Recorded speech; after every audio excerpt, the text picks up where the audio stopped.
Всем привет, меня зовут Анастасия, это канал о Турции и жизни в горной деревне. Сейчас немного расскажу о политике и об обстановке в нашей стране.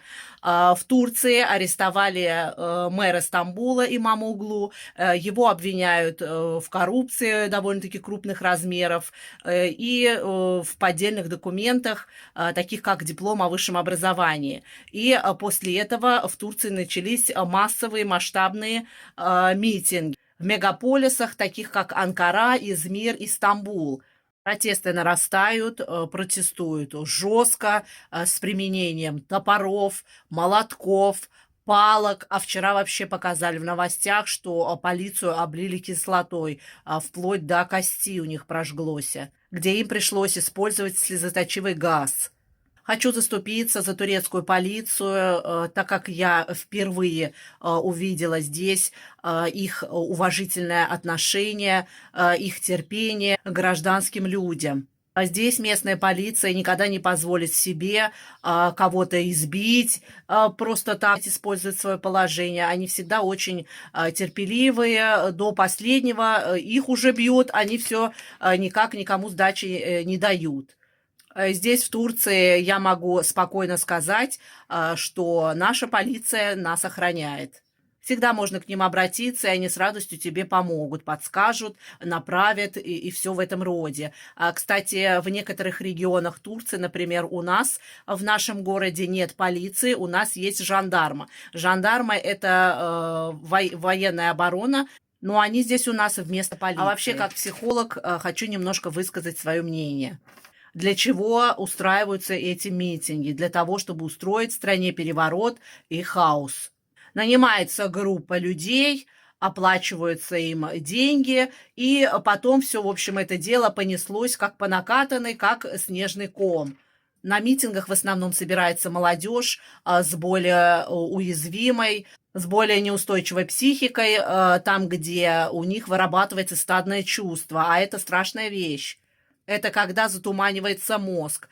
Кстати, хочу посоветовать родителям подростков в нынешние сейчас времена и там, где проходят вот такие собрания, такие митинги, ни в коем случае не выпускайте своих подростков. Старайтесь как-то их чем-то их занять, но чтобы они не шастали. А иначе они, не осознавая, не понимая, что они делают, они могут включиться в этот митинг. И последствия будут, конечно, очень печальные. Также в это скопление народа подключаются всякая нечисть, такие, например, как вандалы, которые разрушили, разгромили все исторические постройки на кладбище. Группа лиц, которые собираются кучками, начинают ходить по кладбищу, плевать на могилы, топтать, разрушать, громить все в общем. Это очень страшно. И в интернете с этими событиями очень много недостоверной информации, очень много вранья, например, таких как «Ой, ни в коем случае, туристы, теперь не езжайте в Турцию,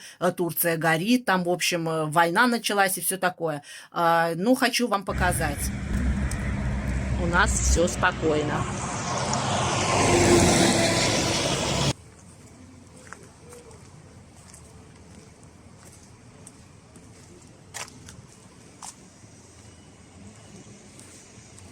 Да, хочу сказать, события не из приятных, но в основном эти митинги, протесты проходят у административных зданиях и государственных учреждений.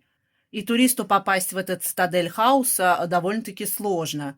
Но в любом случае, если вы находитесь в Турции и вы иностранец, то скопление какого-либо народа, конечно, стоит избегать. Все везде работает, в общественных местах все спокойно, везде патрулирует полиция, и в курортных местах, насколько я знаю, тоже тишина, нигде ничего не происходит. Мои дорогие подписчики, спасибо вам за ваши советы по поводу курочек. Я, в общем, так и сделала, как вы мне сказали. Мы поехали на ферму собирать солому.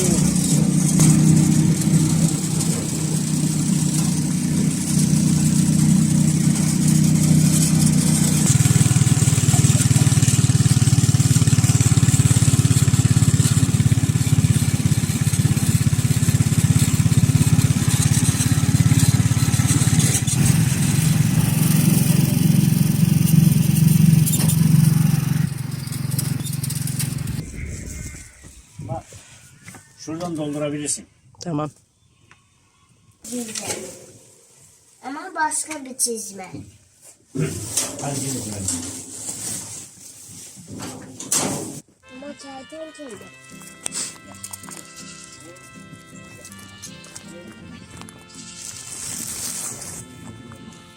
Ne bitti? Gel bakalım. Hadi gel sen de gel. Tamam. Ceylan hadi gel biz. Ceylan. Gel. Gel şuraya siz gelin. Hadi gel.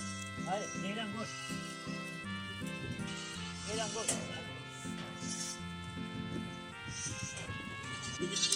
Çok tatlı.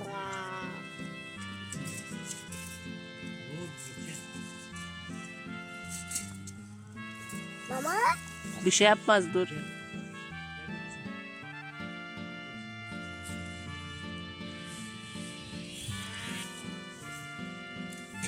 Zaten insanlardan korkuyor değil mi?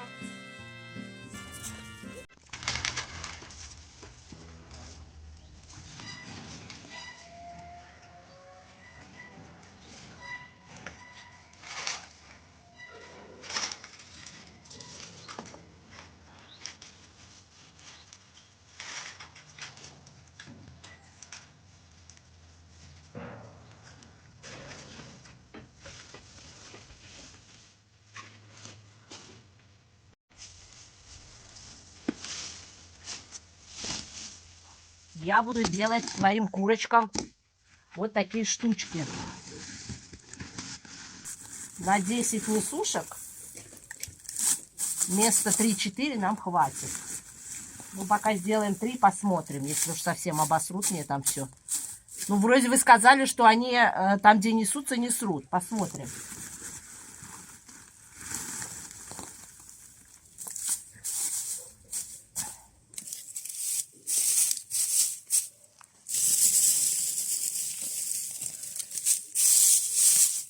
Я поставила курочкам несушкам. И посмотрите, что они мне тут повытворяли. Я не знаю, может быть, ваши русские куры сидят смирно. Но мои турецкие буду теперь сейчас убираться здесь. Мам.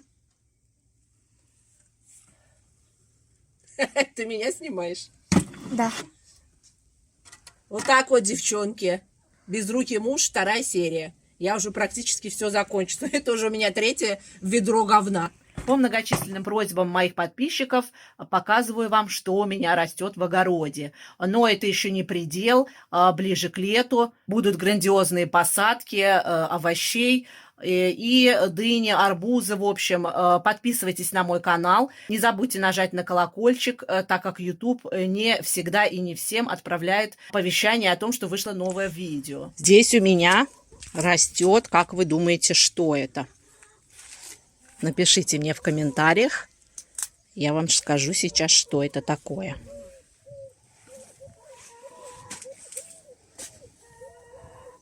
Это у нас артишок. Здесь у меня растет мята. Мята у меня, как это сказать, эскитохом. Семена, которые остались еще от бабушки, видите, у них вот этот стебелечек фиолетовый. Из-за этого они очень пахучие. Боже, я сейчас дотронусь, даже так пахнет сильно. В общем, они очень пахучие и очень классная мята. Это вот этот сорт я обожаю. На базаре продают, который не пахнет. И стебелечек у них у всех зеленый. А здесь у меня алча. По-русски я не знаю, как. Вот здесь у меня растет араб-оту. Я не знаю, как она называется по-русски, но она очень похожа на укроп, но вкус у нее как у валерьянки, поэтому я эту траву кушать не люблю, мне она не нравится. Но свекровь у меня обожает ее.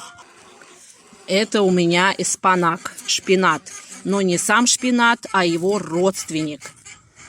Не знаю, как он называется, но все функции, вкус и все, в общем, одинаковое то, что и у эспанака.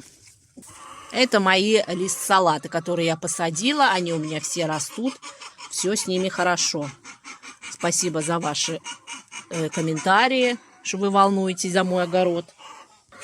И вот здесь у меня растет вот этот сорняк. Вот эти вот цветочки, которые мы кушаем. Но они не цветочки, они не цветут, а просто А вот такие, в общем. Напишите мне в комментариях, как называется эта зелень. А это мои красотки здесь собрались.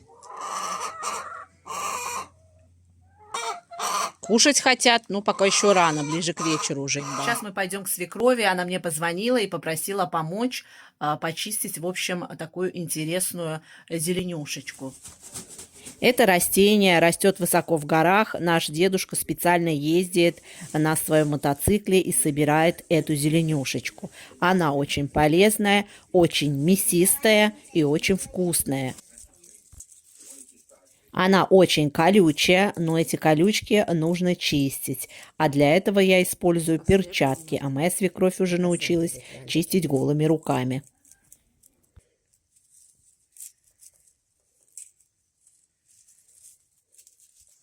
Вот так вот она должна выглядеть.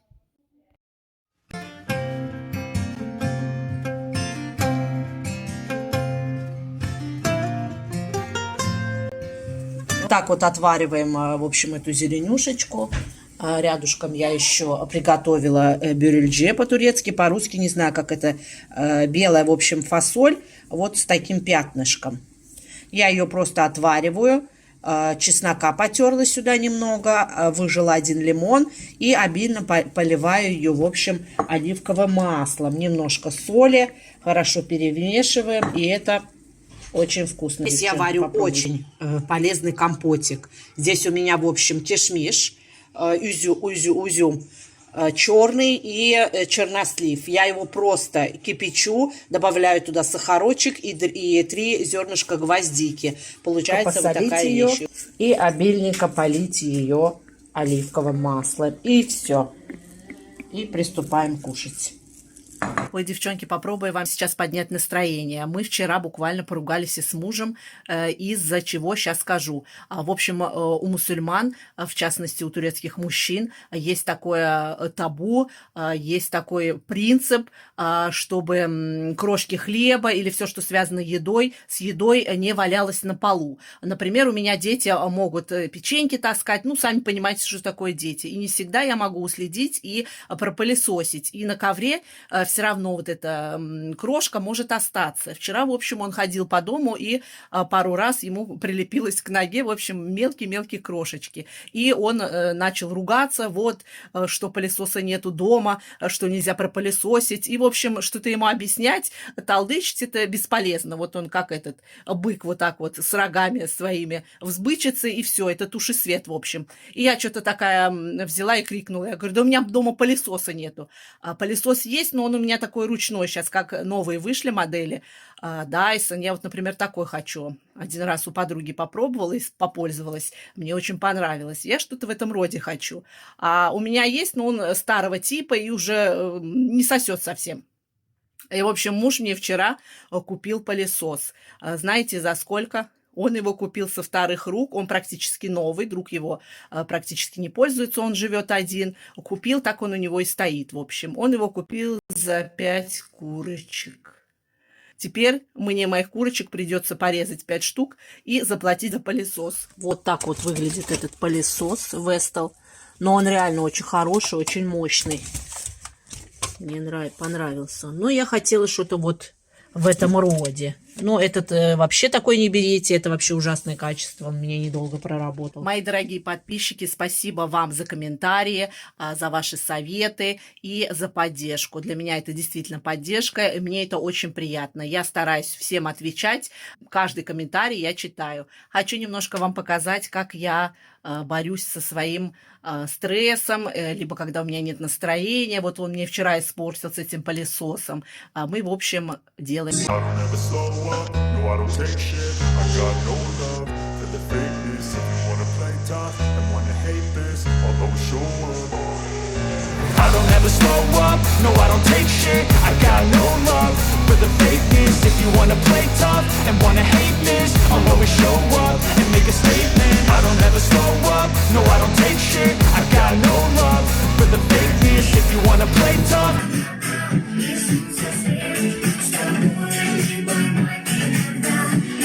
Если вам было интересно на это видео, обязательно подпишитесь, поставьте лайк и оставьте свой комментарий. Ваше мнение для меня очень важно. А также для поддержки канала поделись этим видео с друзьями.